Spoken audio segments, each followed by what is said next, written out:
আসসালামু আলাইকুম। আজকে বিএনবিসি 2020 অনুযায়ী আমরা ইটেপসে উইন্ডলোড অ্যাপ্লিকেশনটা শিখব। তো এখানে আমাদের একটি মডেল আছে।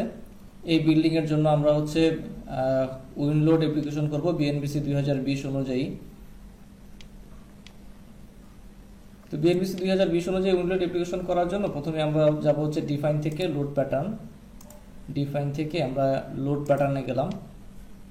লোড প্যাটার্নে যাওয়ার পরে এখান থেকে আমরা উইন্ডলোডের জন্য আমরা লিখব নতুন একটি ক্যাটাগরি আমরা নিলাম এক্স ডিরেকশনের জন্য WX। এখানে আমরা নিলাম উইন্ড টাইপ এবং এখানে অটো ল্যাটারাল লোড। প্রথমে আজকের এই ভিডিওতে আমরা দেখব হলো ASC 705 কোড অনুযায়ী, অর্থাৎ বিএনবিসির সাথে সবচেয়ে বেশি সামঞ্জস্যপূর্ণ ASC 705 কোড অনুযায়ী আমরা অটোমেটিক ইট্যাপসের মাধ্যমে উইন্ডলোডটা অ্যাপ্লাই করব।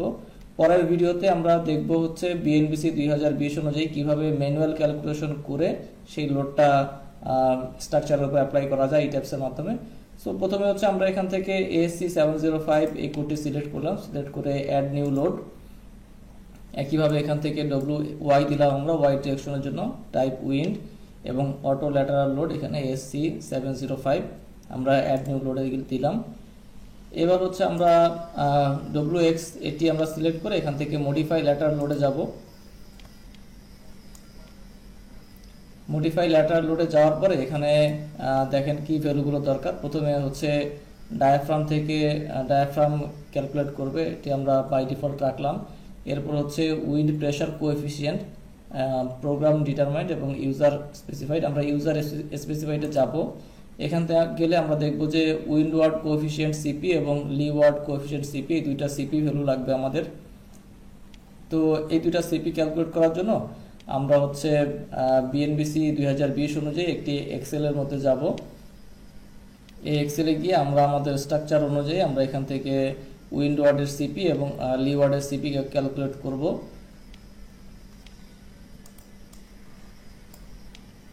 সো আমরা এই এক্সেলে চলে গেলাম। এই এক্সেলে গিয়ে আমরা উইন্ড ওয়ার্ড ডিরেকশনের জন্য এবং লি ওয়ার্ড ডিরেকশনের জন্য সিপি ক্যালকুলেট করব।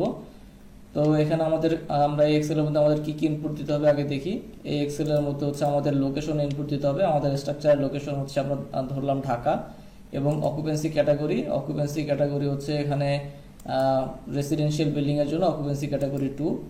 আমরা এ নিয়ে অকুপেন্সি ক্যাটাগরি সহ সমস্ত ডিটেলস নিয়ে আমরা আলোচনা করব যখন আমরা ম্যানুয়াল উইন্ডলোড ক্যালকুলেশন শিখব। ওই ক্লাসগুলোতে আমরা ডিটেলস আলোচনা করব।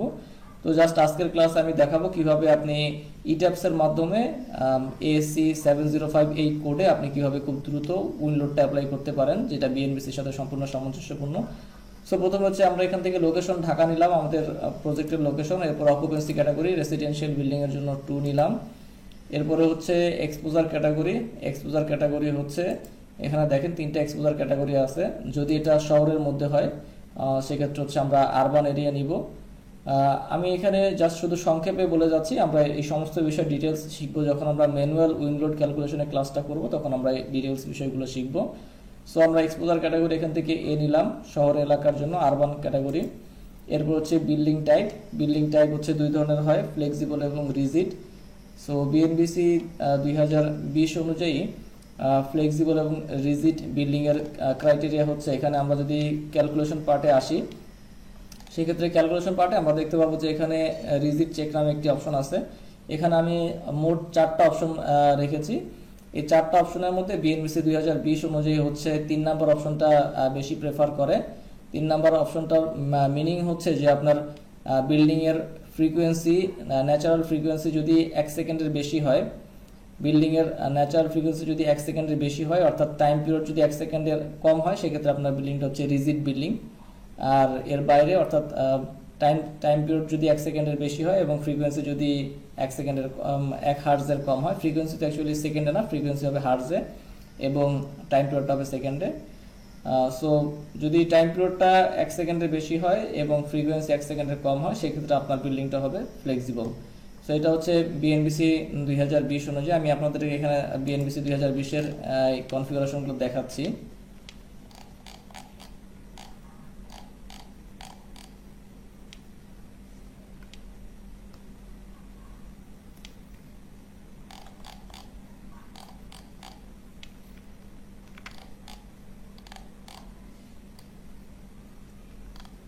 এখানে আপনি দেখতে পাবেন এখানে বিএনবিসি 2020 কোড অনুযায়ী বিএনবিসি 2020 কোডে বলা আছে যে building or other structure rigid কখন রিজিড হবে, যখন হচ্ছে building or other structure whose fundamental frequency is greater than or equal to 1 hertz, অর্থাৎ ফ্রিকোয়েন্সি যদি 1 হার্জ বা তার বেশি হয় সেক্ষেত্রে হচ্ছে রিজিড স্ট্রাকচার। এবং হচ্ছে একইভাবে বলা আছে যে ফ্লেক্সিবল হবে কখন, যে বিল্ডিংটা যদি স্লেন্ডার বিল্ডিং হয় বা এর ফান্ডামেন্টাল ন্যাচারাল ফ্রিকোয়েন্সি যদি লেস দেন 1 হার্জ 1 হার্জের কম হয় সেই ক্ষেত্রে হচ্ছে আপনার বিল্ডিংটি ফ্লেক্সিবল বিল্ডিং ধরে ক্যালকুলেট করতে হবে।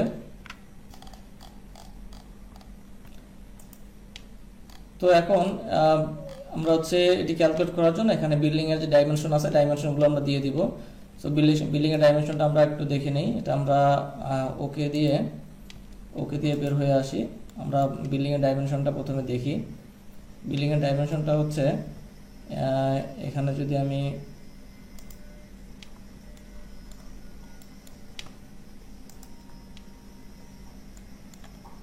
প্ল্যান ভিউতে যাই সেক্ষেত্রে হচ্ছে আমি বিল্ডিং এর ডাইমেনশনটা ইজিলি পাবো। এখান থেকে আমি একটা ফ্লোর সিলেক্ট করলাম, ওকে। সো এই পয়েন্ট হচ্ছে আমার 0 পয়েন্ট। আমার এই দিকে হচ্ছে বিল্ডিংটা 60 ফিট এবং এদিকে হচ্ছে 70 ফিট, অর্থাৎ এই ডিরেকশনে হচ্ছে আমার বিল্ডিংটা 60 ফিট এবং হচ্ছে এই ডিরেকশনে আমার বিল্ডিংটা হচ্ছে 70 ফিট।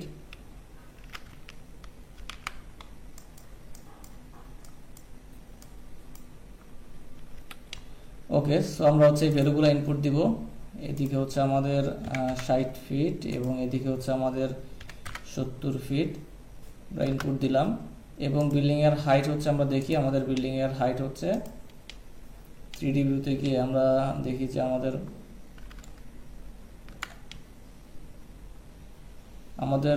বেসমেন্ট আমাদের গ্রাউন্ড ফ্লোর আছে হচ্ছে 6 ফিট হাইটে এবং হচ্ছে এখান থেকে আমাদের টপ ফ্লোরের হাইট হচ্ছে 86 ফিট, অর্থাৎ হচ্ছে টোটাল 80 ফিট। সো আমরা এখান থেকে 80 ফিট ইনপুট দিব, 80 ফিট দিলাম। 80 ফিট দেওয়ার পরে এবার হচ্ছে আমরা এই স্টোরিগুলো ইনপুট দিব মিটারে। স্টোরি ইনপুট দেওয়ার জন্য আমরা ইটাপসে গেলাম, ইটাপসে গিয়ে আমরা এখান থেকে রাইট ক্লিক করে অ্যাড অর মডিফাই গ্রিড, এখান থেকে আমরা যাব হচ্ছে modify or show story data, এখানে যাব।